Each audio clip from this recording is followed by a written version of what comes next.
I've been following Harry and Meghan for a little while, and I think what I saw here really pinpoints exactly why they're not so great, why people don't like them. So I'm going to read this. This comes after the news that their $100 million contract with Netflix is not getting renewed.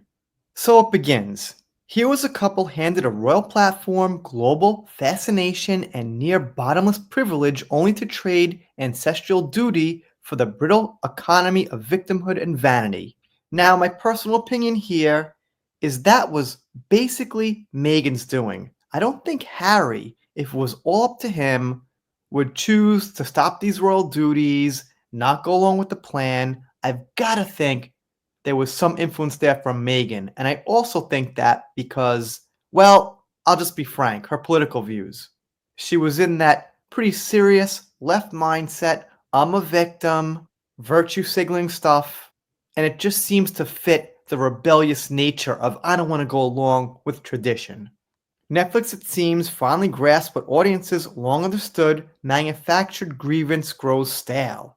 There are only so many times one can peddle tales of oppression from a Montecito mansion before the performance rings false.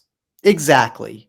A lot of people, let's just say most people, knew that early on, but seemingly it took Netflix and a lot of the media and stuff like that to catch on. Now, maybe they knew deep down inside, but they were hoping there was enough people who would just buy into them based on name recognition alone. Harry and Meghan mistook inherited fame for earned merit. They abandoned tangible duty for the Instagram activism of raising awareness. Yet, awareness without action is merely noise. And I gotta say, once again, man, I think it would be Harry who's got a better grasp on those concepts of earning things than Meghan.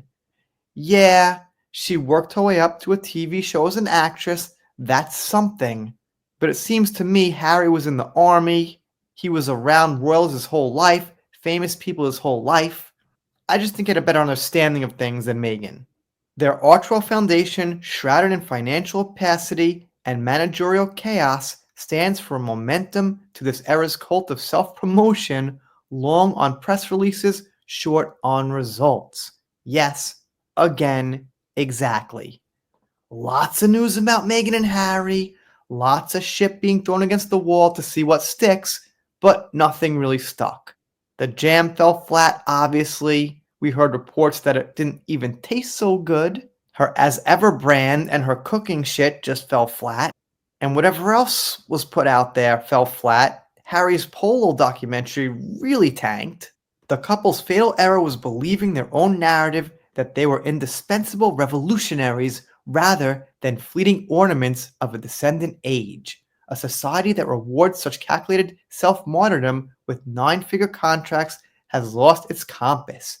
The Netflix deal's collapse isn't tragedy, it's accountability. I'll give this a heart. Haven't actually given it a heart yet. And I gotta say, I'm very happy Netflix is gonna lose money on this. I can't believe they were so stupid to sign that contract. I'm not sure if they actually paid Meghan and Harry out. I'm sure there were details in the contract. They probably didn't just hand them $100 million straight up. But it seems like Harry and Meghan got something significant. What I would have done if I'm Netflix and I'm no executive, I would have given them money based on how much it made. If they got like 50 million views and it pulled in a bunch of ad revenue, they would get part of that. It only got about 5 million views as far as her latest thing, which is the reason it got canceled. So ad revenue on 5 million views is a lot less than 100 million. In YouTube terms, that's pretty good. It's, probably about 3 or 4 grand per million views. That's great. But for the money Meghan's getting, not even close. I just think this thing here just sums up the whole cycle of Meghan and Harry, and the speculation is now that their cycle's finally going to end because it's going to be real hard for them to get big deals now like this, and they've got a bunch of shit to pay for, their mansion, they've got security, they've got the gardens to upkeep, which probably cost a couple of $100,000 or whatever it is. They've got Meghan probably shopping online, buying all kind of clothes and jewelry, whatever else she thinks she needs. She's not going to want to stop buying shit. Meghan's not going to be like, you know what, Harry? I'm just not going to buy anything anymore. Just toys for the kids. We'll eat at Taco Bell and Applebee's now. No worries, honey. Spend $10 on dinner or something. No, no. She wants to keep that lifestyle that she's used to now. So, the speculation is Harry will be going to his royal family asking for money, but they're going to know it's just for her and to upkeep that lifestyle. So, they're in a bit of a pickle. So, shout out to Syphilis Chronicle who posted this. His name used to be Garth or something. Maybe he'll clarify. But anyway, let me know what you think in the comments. Wasn't this like a very, very clear, concise description of Meghan and Harry? I'm doing pop culture, entertainment, stuff like that. Consider subscribing here. If you don't, I'll be sad, but I'll get over it. See you next time.